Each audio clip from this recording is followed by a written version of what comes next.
सज गई है खबरों की प्लेट, तैयार है गुड न्यूज का मेन्यू। नमस्कार, मैं हूं आपके साथ शगुफ्ता साहिल। नमस्कार, मैं हूं आपके साथ पूजा पराशर। खबरों की रफ्तार वही है, बस परिभाषा नहीं है। हम आपको ट्रेंडिंग न्यूज से लेकर हर अहम खबर दिखाएंगे। खबरें विस्तार से आपके लिए खबरों की प्लेट तैयार है। तो चलिए शुरुआत करते हैं लंच टाइम की और सबसे पहले दिखाते हैं आज की ट्रेंडिंग न्यूज।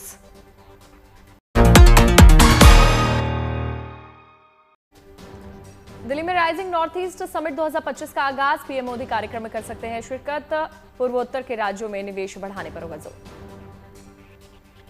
दिल्ली में पुराने वाहनों को नहीं मिलेगा ईंधन। 15 साल पुरानी पेट्रोल और 10 साल पुरानी डीजल गाड़ियों पर प्रतिबंध। 1 जुलाई से लागू होगा नया नियम।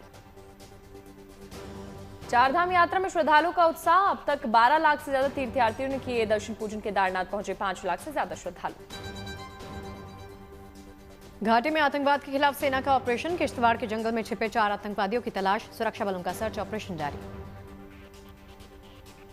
दिल्ली एनसीआर में मौसम बना पहेली। लगातार तीसरे दिन आंधी और बारिश के आसार। महाराष्ट्र और गोवा में भी बारिश का अलर्ट। और चलिए लंच टाइम की शुरुआत करते हैं। सबसे पहले बात होगी भारत के अभेद सुरक्षा कवच की, जिसके आगे दुश्मन का हर वार नाकाम होगा। दुश्मन का हर ड्रोन मिसाइल तिनके की तरह बिखर जाएगा, क्योंकि डीआरडीओ S-400 की तर्ज पर लॉन्ग रेंज स्वदेशी एयर डिफेंस सिस्टम पर काम कर रहा है, जिसकी मारक क्षमता 350 किलोमीटर से भी ज्यादा होगी। और इसमें मौजूद लॉन्ग रेंज मिसाइल आसमान में 3 लेयर की सुरक्षा देने में भी सक्षम होगा। तो चलिए आपको बताते हैं कि भारत के देसी और कारगर एयर डिफेंस सिस्टम की आखिर खासियत क्या है।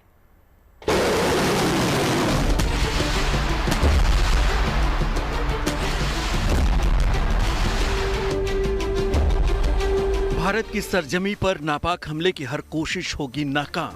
भारतीय सेना को मिलने जा रहा है मजबूत सुरक्षा कवच।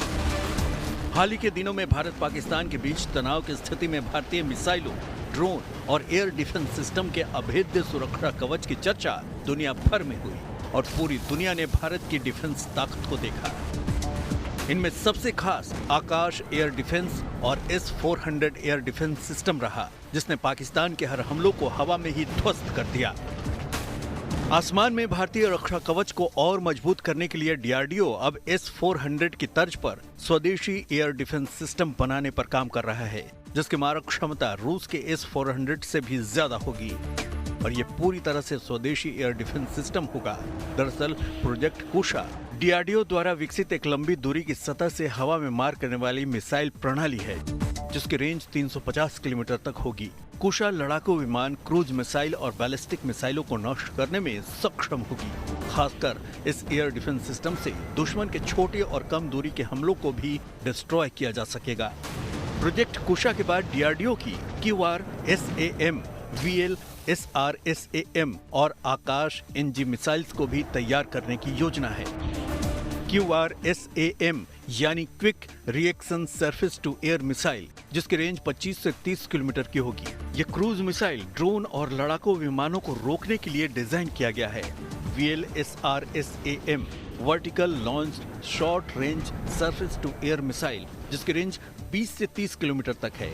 इसे खास तौर पर वायुसेना और नौसेना के लिए डिजाइन किया गया है, जबकि आकाश नेक्स्ट जनरेशन को 70 से 80 किलोमीटर की मारक क्षमता के साथ तैयार किया जा रहा है, जो 100% इंटरसेप्शन दर के साथ ड्रोन और मिसाइल लक्ष्यों को नष्ट करने में सक्षम है।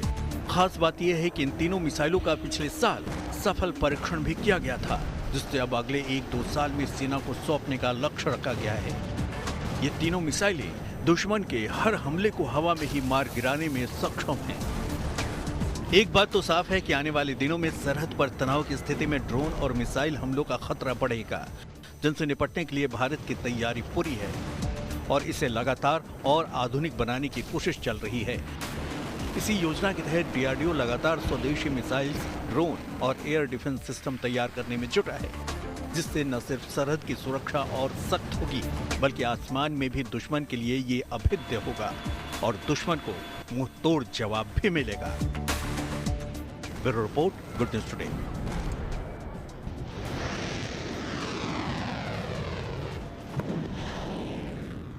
और जम्मू कश्मीर के किश्तवाड़ में आतंकवादियों की मौजूदगी की खबर के बाद से सुरक्षा बलों ने सर्च ऑपरेशन चालू रखा और उन्हें घेर लिया गया है। लेकिन जिस जगह पर उनको घेरा गया वहां पर घने जंगल और पहाड़ हैं, जिसकी वजह से ऑपरेशन में वक्त लग रहा है, क्योंकि कोई भी लापरवाही घातक हो सकती है। लेकिन इतना तो तय है कि इन आतंकियों को सफाई की स्क्रिप्ट लिखी जा चुकी है।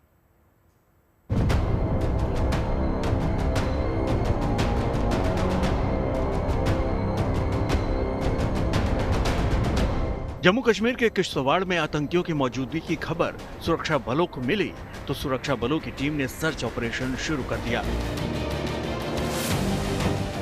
कल सुबह से सेना की पैरा स्पेशल फोर्सेस 11 आरआर, 7वीं असम राइफल्स और एसओजी किश्तवाड़ की संयुक्त टीम ने सिंहपोरा के जंगलों में तलाशी अभियान शुरू कर दिया, जो अभी भी जारी है।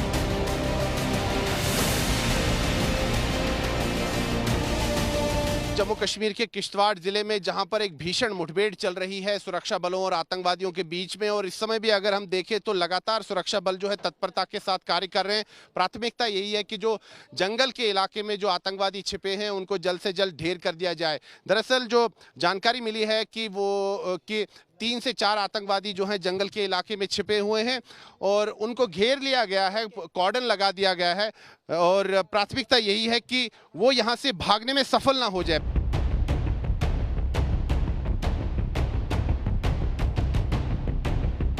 खबर है कि जंगल में 3 से 4 आतंकवादी छिपे हुए हैं और ये इस इलाके में काफी समय से सक्रिय थे।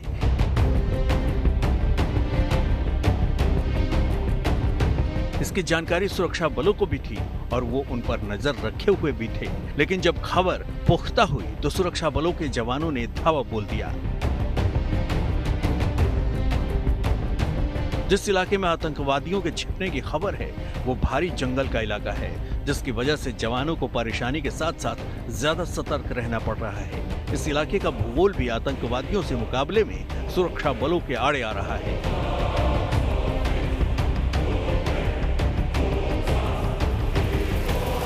महीने पहले इन आतंकवादियों ने घुसपैठ की थी और बाद में वो घुसपैठ करके यहाँ तक पहुँच गए थे, क्योंकि ये किश्तवाड़ जिला जो है नियंत्रण रेखा से भी और भारत पाकिस्तान अंतर्राष्ट्रीय सीमा से भी काफ़ी दूर ये जो है ये जिला है, काफ़ी दुर्गम स्थान है और आतंकवादी यहाँ तक पहुँच गए। और जो इनपुट मिला है सुरक्षा बलों को वो यही है कि इसी क्षेत्र में, इस वन क्षेत्र में, पर्वतीय क्षेत्र में आतंकवादी छिपे हुए हैं और उसी इनपुट के आधार पर यहाँ पर एक बहुत ही बड़ा आतंकवाद विरोधक अभियान जो है लगातार चल रहा है। अभी भी रुक रुक कर जो है गोलियों की आवाज़ सुनाई दे रही है। सुरक्षा बल जो है यहाँ पर पूरी तरह से मुस्तैद हैं और चप्पे चप्पे पर पहरा है। आप यहाँ का भूगोल देखिए, मैं एक बार फिर से आपको इस क्षेत्र का भूगोल दिखाना चाहूँगा। देखिए कितना दुर्गम स्थान है, घने जंगल हैं, ऊंचे पहाड़ हैं और ऐसे पर्वतीय क्षेत्रों में आतंकवाद विरोधक अभियान चलाना जो है काफी जटिल कार्य हो जाता है। ऑपरेशन सिंदूर के बाद जम्मू कश्मीर में सुरक्षा बलों ने ठाना है कि आतंकवादियों का सफाया करना है। इसलिए जंगल हो, पहाड़ हो या बस्तियां, कहीं भी छिपे आतंकियों की तलाश कर उनका सफाया करना है। इसी मिशन के साथ जम्मू कश्मीर में पुलिस, सेना और सुरक्षा बल के जवान चप्पा चप्पा खंगाल रहे हैं और चुन चुन कर आतंकवादियों को मिट्टी में मिला रहे हैं। जम्मू कश्मीर में हुए 2 बड़े इनकाउंटर में पिछले हफ्ते 6 आतंकवादी मारे गए हैं और अब जम्मू कश्मीर में छिपे आतंकवादियों के खिलाफ जबरदस्त ऑपरेशन करके बड़ा मैसेज दिया जा रहा है। भारत साफ कर चुका है कि आतंक के खिलाफ भारत की जीरो टॉलरेंस नीति है, इसलिए जहां कहीं भी आतंकवादियों की मौजूदगी की रिपोर्ट मिल रही है उन्हें ढेर किया जा रहा है। आप देख सकते हैं कि ये जो पूरा स्थान है, ये जो पूरा इलाका है, काफ़ी दुर्गम स्थान है, घने जंगल है, ऊंचे पहाड़ हैं और ऐसे क्षेत्रों में आतंकवाद विरोधक अभियान चलाना काफ़ी जटिल कार्य हो जाता है, काफ़ी चुनौतीपूर्ण कार्य हो जाता है। लेकिन हमारे सुरक्षा बल तत्परता के साथ कार्य कर रहे हैं और प्राथमिकता यही है कि जो आतंकवादी जंगल के इलाके में छिपे हुए हैं इनको जल्द से जल्द ढेर कर दिया जाए। बीते हफ्ते त्राल इलाके में सुरक्षा बलों ने जैश के 3 आतंकवादियों को मार गिराया। उनकी पहचान आसिफ अहमद शेख, आमिर नजीर वानी और यावर अहमद भट्ट के रूप में हुई थी। इससे पहले शोपियां में भी 3 लश्कर-ए-तैयबा के आतंकी मारे गए थे। शाहिद कुट्टे और अदनान शफी के रूप में इनकी पहचान हुई थी। जम्मू कश्मीर के इस इलाके में सेना और सुरक्षा बल अभी भी सर्च ऑपरेशन चला रहे हैं। जो भी आतंकी यहाँ छिपे हैं वो बच नहीं पाएंगे। किश्तवाड़ से सुनील जी भट्ट के साथ bureau report, good news today.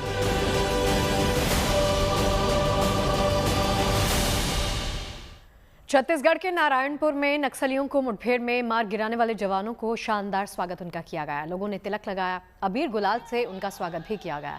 जमकर यहां पर सेलिब्रेशन हुआ। डीआरजी के जवानों ने 1 करोड़ के इनामी नक्सली बसव राजू समेत 27 जवानों को मार गिराया था, जिसके बाद जवानों का जोश हाई है।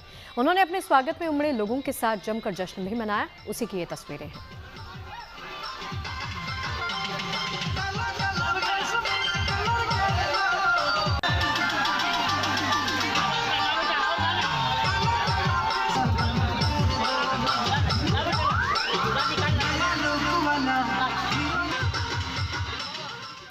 उत्तर प्रदेश का वाराणसी सिल्क की साड़ियों की बुनाई के लिए प्रसिद्ध है। फिलहाल चर्चा में है एक अनोखी साड़ी को लेकर। दरअसल वाराणसी में कारीगरों ने एक ऐसी साड़ी बनाई है जिस पर ऑपरेशन सिंदूर की झलक है। इस साड़ी पर राफेल भी है, युद्धपोत भी है और सबसे अहम S-400 एयर डिफेंस सिस्टम की तस्वीर उकेरी गई है।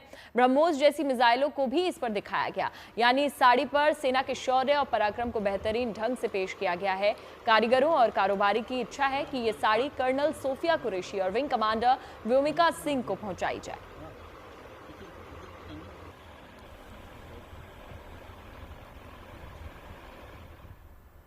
अब आपको लेकर चलते हैं जयपुर शहर में, जहां ट्रैफिक व्यवस्था दुरुस्त रखने और लोगों की सुरक्षा व्यवस्था को और ज्यादा प्रभावी बनाने के लिए पुलिस ने एक शानदार पहल की है, जिसके तहत अब पुलिसकर्मी पारंपरिक पेट्रोलिंग की जगह आधुनिक तकनीक के साथ इलेक्ट्रिक होवरबोर्ड का इस्तेमाल करेंगे और गश्त करते आपको नजर आएंगे।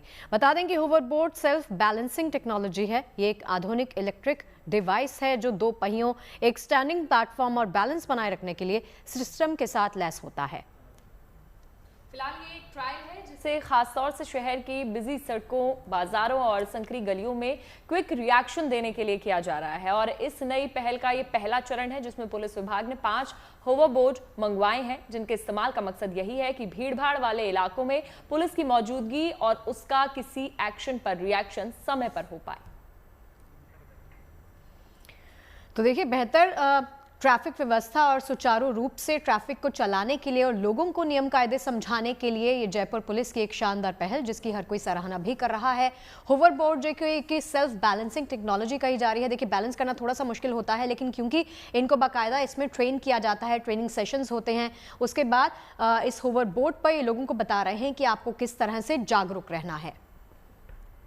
तो भीड़भाड़ वाले तमाम जो इलाके हैं वहां पर कोई भी समस्या पैदा ना हो ट्रैफिक को लेकर, उसी व्यवस्था को दुरुस्त करने के मकसद के साथ जयपुर पुलिस ने ये शानदार पहल की है।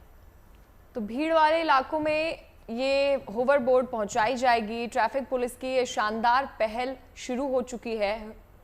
होवरबोर्ड से पुलिस गश्ती करेगी और ये देखिए इस पर किस तरीके से जो पुलिस अधिकारी हैं वो बैलेंस बना रहे हैं। तो छोटी छोटी गलियों के लिए इस पहल को शुरू किया गया है ताकि आसानी से वहां तक पहुंच पाए।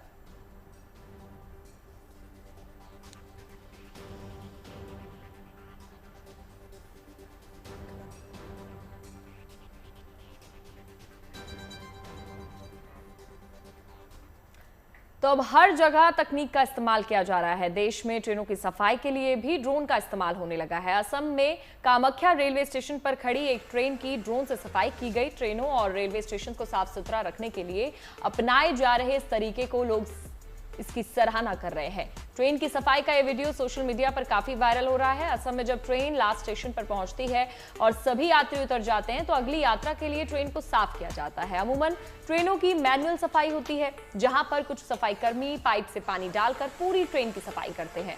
मगर अब वक्त बदल चुका है और इंडियन रेलवे तकनीक के जरिए इस काम को करवा रहा है।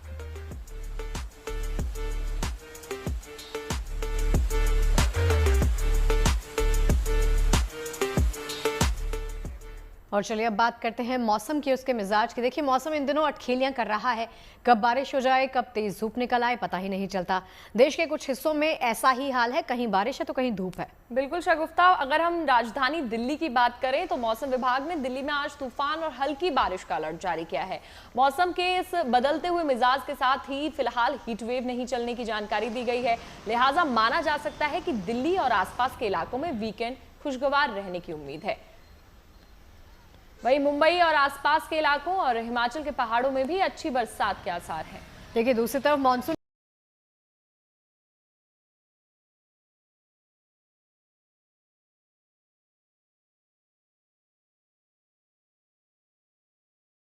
कि अगर आपके लिए संभव है तो इन इलाकों में जाने से आप बच जाइए।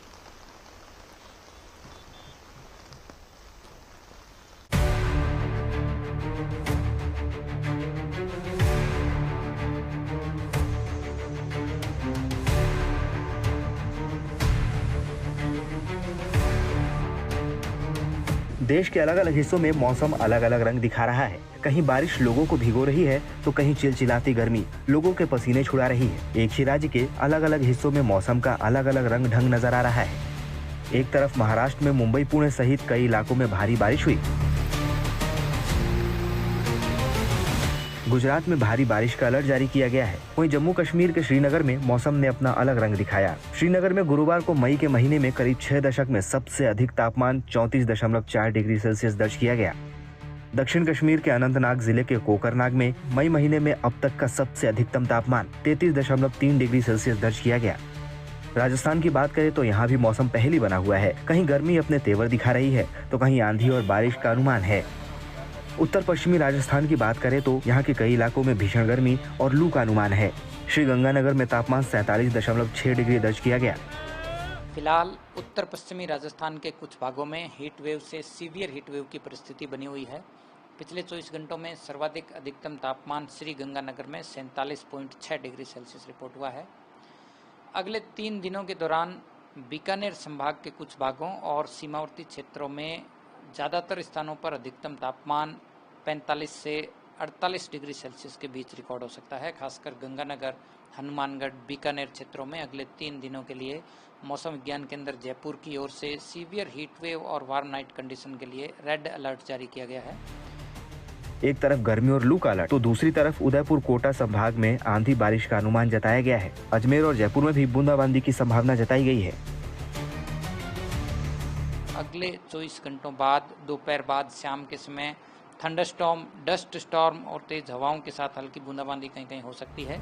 एमपी की बात करें तो राजधानी भोपाल में गुरुवार रात 10 बजे के बाद मौसम अचानक बदला और तेज आंधी चलने के बाद बारिश होने लगी। झमाझम बारिश की वजह से तापमान में कमी दर्ज की गई।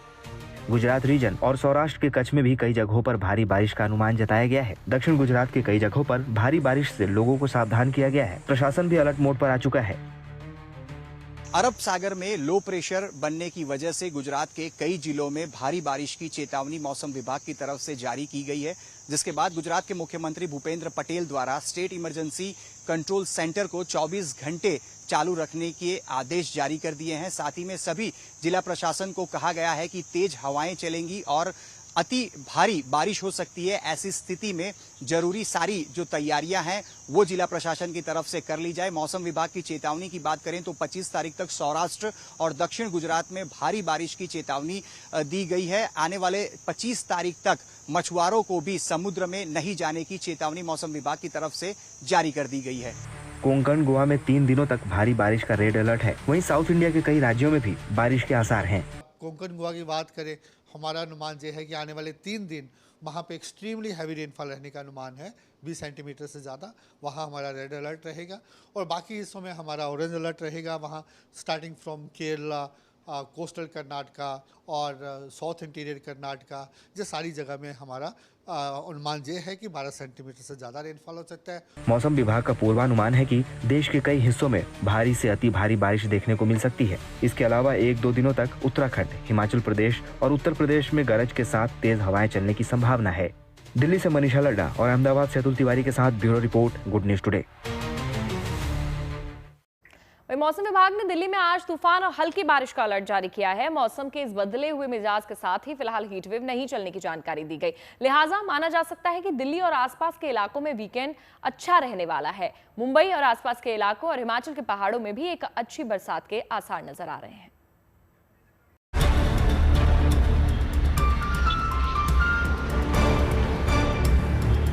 मौसम भले ही गर्मी का है, लेकिन दिल्ली और आसपास के इलाकों में फिलहाल तपिश से राहत के आसार नजर आ रहे हैं। 2 दिन पहले जोरदार आंधी के बाद अभी भी राजधानी में सुहाना माहौल बरकरार रह सकता है। इसकी भरपूर उम्मीद जताई जा रही है। मौसम विभाग की ओर से भी यह कहा जा रहा है कि आज ही नहीं बल्कि आने वाले कई दिनों तक दिल्ली और आसपास मौसम का मिजाज बदला हुआ रहेगा। तेज हवाएं चल सकती है और हल्की बारिश भी हो सकती है और उमस के एहसास में कमी आ सकती है। थंडरस्टॉर्म एक्टिविटी भी हो सकती है दिल्ली में और वेरी लाइट रेन से लाइट रेन की एक्टिविटी हो सकती है।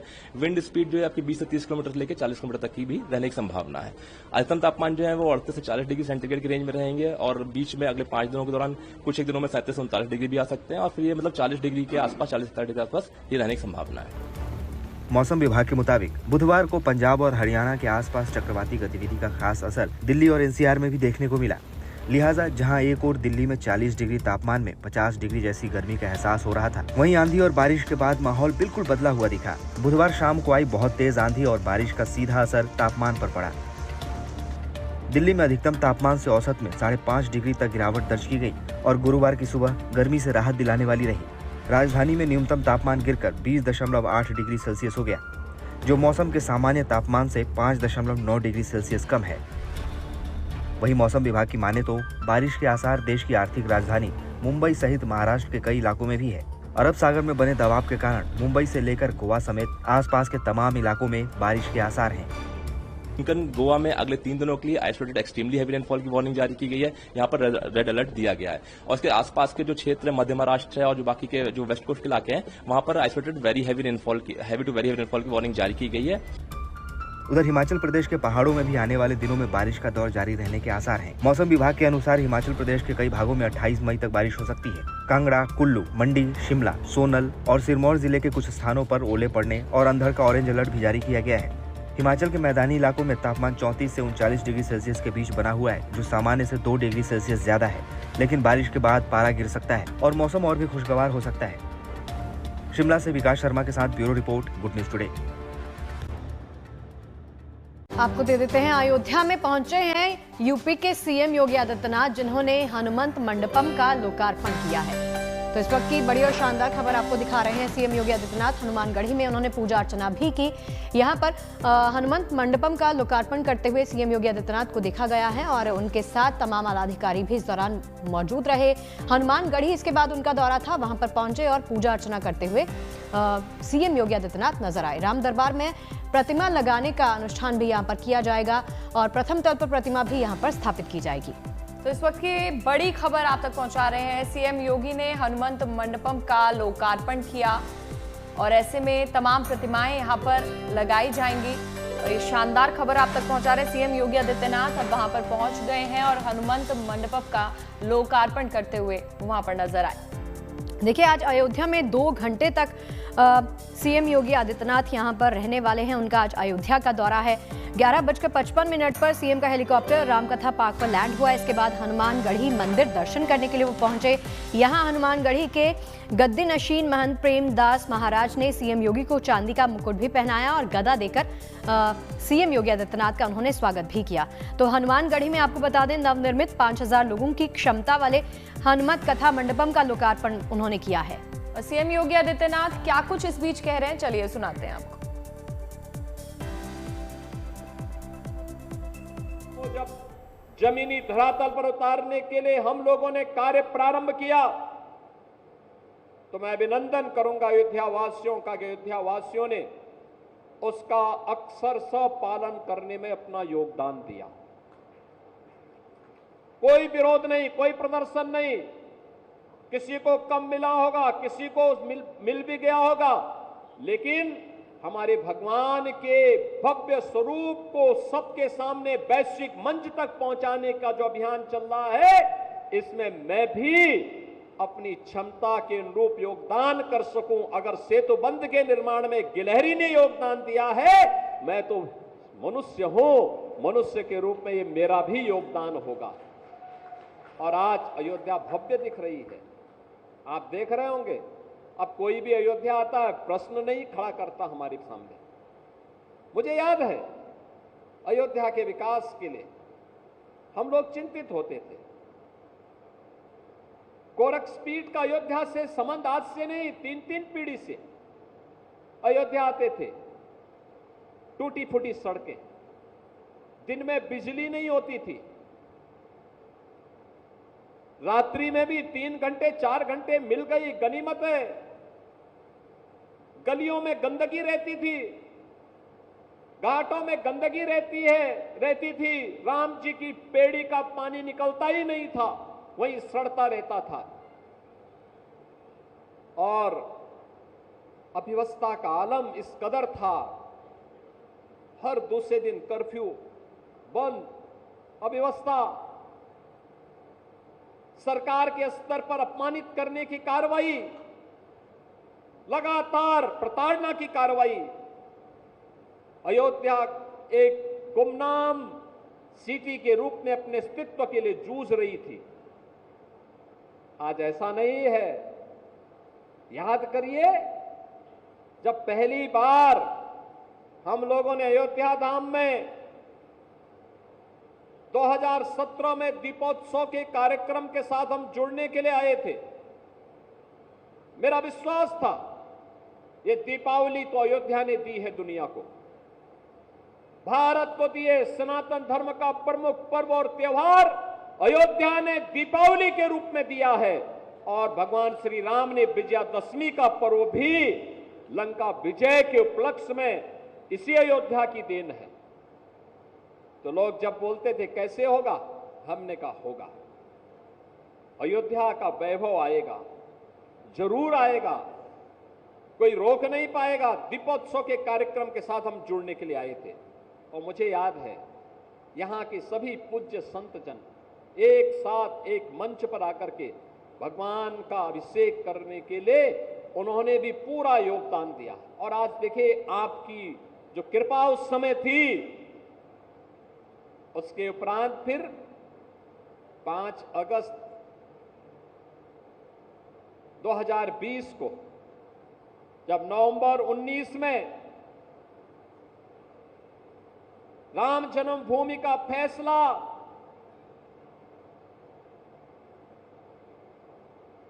हिंदुओं के पक्ष में व सनातन धर्म के पक्ष में राम जन्मभूमि तीर्थ क्षेत्र ट्रस्ट के नाम पर हुआ।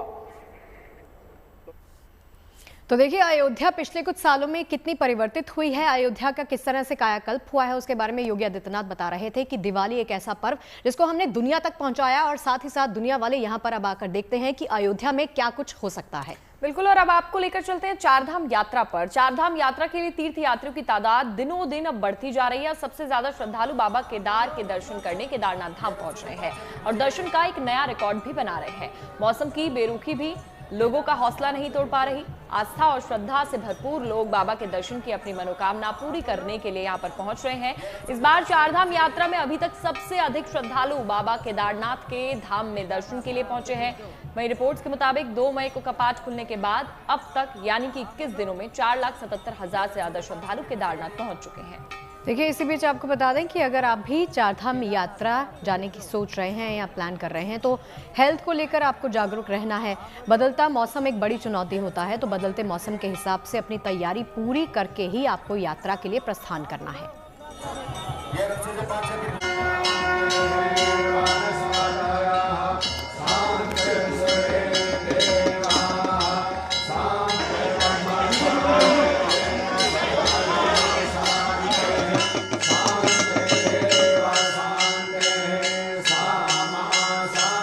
केदारनाथ धाम में हर हर महादेव का उद्घोष गूंज रहा है। बाबा केदार के दर्शन के लिए तीर्थ यात्रियों का आगमन लगातार जारी है। केदारपुरी में श्रद्धालुओं की लंबी कतारें लगी हुई हैं और हर व्यक्ति अपनी बारी का इंतजार कर रहा है। मौसम की बेरुखी भी लोगों का हौसला नहीं तोड़ पा रही है। आस्था और श्रद्धा से भरपूर लोग बाबा के दर्शन की अपनी मनोकामना पूरी करने के लिए यहाँ पहुंच रहे हैं और यहाँ लगी कतारों में डटे हुए हैं ताकि महादेव के दर्शन पूजन का सौभाग्य प्राप्त कर सकें। उत्तराखंड में चल रही चारधाम यात्रा में श्रद्धालुओं की भीड़ लगातार बढ़ती जा रही है। खास तौर से केदारनाथ धाम आने वाले लोगों की संख्या में इजाफा हो रहा है और नए रिकॉर्ड बन रहे हैं। इस बार चारधाम यात्रा में अभी तक सबसे अधिक श्रद्धालु बाबा केदार के धाम में दर्शन के लिए पहुंचे हैं। रिपोर्ट्स के मुताबिक 2 मई को कपाट खुलने के बाद 21 दिनों में अब तक 4,77,000 से ज्यादा श्रद्धालु केदारनाथ पहुंच चुके हैं। गुरुवार 22 मई को 24,158 श्रद्धालुओं ने बाबा केदार के दरबार में हाजिरी लगाई। इससे पहले शुरुआती 20 दिनों में 4.5 लाख से अधिक श्रद्धालु केदार धाम में दर्शन करने पहुंचे, जो एक नया रिकॉर्ड है। मंदिर के कपाट खुलने के शुरुआती 4 दिनों में ही 1 लाख से अधिक श्रद्धालुओं ने केदार धाम पहुंचकर नया कीर्तिमान कायम किया। वहीं कपाट खुलने के पहले ही दिन 30,000 से ज्यादा यात्री बाबा केदार के दर्शन करने पहुंचे। यह भी एक रिकॉर्ड है। बात करें बद्री विशाल धाम की, तो यहाँ भी लगातार बड़ी संख्या में श्रद्धालु पहुंच रहे हैं। खास तौर से मौसम से जुड़ी चुनौतियों के बावजूद बद्रीनाथ धाम आने वालों के उत्साह में कोई कमी नहीं है। यही कारण है कि बद्रीनाथ धाम में भी श्रद्धालुओं की संख्या में लगातार बढ़ोतरी दर्ज की जा रही है। 4 मई को कपाट खोले जाने से लेकर अब तक 3,14,350 श्रद्धालु भगवान बद्री विशाल के दर्शन कर चुके हैं। 22 मई गुरुवार को 19,486 श्रद्धालुओं ने बद्रीनाथ धाम में दर्शन किए। ऐसे कहते हैं बद्री का आश्रम में 18 दिन में 3 लाख से ऊपर यात्री दर्शन कर चुके हैं। और जिस प्रकार से पहले 13-15 हजार यात्री करता था, वो 20,000 के ऊपर प्रत्येक दिन यात्री दर्शन कर रहा है। और जिस प्रकार से माणा में पुष्कर कुंभ चल रहा है, उसमें भी तमाम देश के 2 लाख यात्री दर्शन कर रहे हैं, तो उनका भी कुंभ बड़े सुंदर तरीके से चल रहा है। बद्री विशाल और बाबा केदार के प्रति आस्था और श्रद्धा तो असीम है, लेकिन केवल केदारनाथ और बद्रीनाथ धाम ही नहीं, बल्कि यमुनोत्री और गंगोत्री पहुंचने वाले तीर्थ यात्रियों का भी उल्लास चरम पर है। अक्षय तृतीया के अवसर पर यमुनोत्री और गंगोत्री के कपाट खोले जाने के साथ ही 4 धाम यात्रा शुरू होती है। इस तरह से इस बार पावन यात्रा के 24 दिनों में अभी तक 2,21,492 से अधिक श्रद्धालु यमुनोत्री धाम पहुंच चुके हैं। गुरुवार 22 मई को 10,584 श्रद्धालुओं ने यमुनोत्री धाम में मां यमुना के दर्शन किए। वहीं 4 धाम यात्रा के दूसरे पड़ाव गंगोत्री धाम में अभी तक 2,07,250 से अधिक श्रद्धालु मां गंगा का दर्शन पूजन कर चुके हैं। गुरुवार 22 मई को 11,050 श्रद्धालुओं ने मां गंगा के दर्शन किए। कुल मिलाकर संपूर्ण 4 धाम यात्रा में इस बार तीर्थयात्रियों का खास उत्साह नजर आ रहा है। यही कारण है कि 4 धाम यात्रा में हर पड़ाव पर लगातार तीर्थयात्रियों की भीड़ उमड़ रही है। 30 अप्रैल से शुरू हुई इस तीर्थ यात्रा में आने वाले श्रद्धालुओं का आंकड़ा अभी तक 12,20,000 के पार पहुंच चुका है। हर दिन 60,000 से अधिक श्रद्धालु 4 धाम यात्रा में शामिल हो रहे हैं। गुरुवार 22 मई को 65,278 श्रद्धालु चारों धाम दर्शन पूजन के लिए पहुंचे। 4 धामों में जो तीर्थ यात्रियों का उत्साह देखकर बनता है। चारों धाम में यात्री जिस प्रकार से उमड़ रहे हैं, मौसम की गति भी भले ही खराब है, लेकिन जहां भी यात्राएं चल रही है, शासन प्रशासन तत्काल उन मार्गों को खोलने का प्रयास कर रहा है और व्यवस्थाएं हैं। उस समय जिस प्रकार से प्रशासन चारों धामों की यात्रा पे जहां भी रोड ब्लॉक की संभावना होती है, प्रशासन वहां से तत्पर से खड़ा है। प्रयास किए जा रहे हैं कि तीर्थयात्रियों को यात्रा मार्ग में कहीं भी किसी प्रकार की दिक्कत का सामना न करना पड़े और हर धाम पर पहुंचने के बाद दर्शन पूजन में भी उन्हें सहूलियत हो। इसीलिए प्रशासन की ओर से इस बात का खास जोर दिया जा रहा है कि लोग पहले से रजिस्ट्रेशन करवा कर ही तीर्थ यात्रा पर निकले और रास्ते में मौसम के हालत पर जरूर नजर रखें। बद्रीनाथ से कमल नयन सिलोरी और देहरादून से अंकित शर्मा के साथ bureau report, good news today. Ayodhya के नवनिर्मित श्री राम मंदिर में रामनवमी पर रामलला का सूर्य तिलक आपने जरूर देखा होगा। अब हम आपको दिखाते हैं वैसा ही सूर्य तिलक जो गांधीनगर में श्री महावीर स्वामी की प्रतिमा पर हुआ है।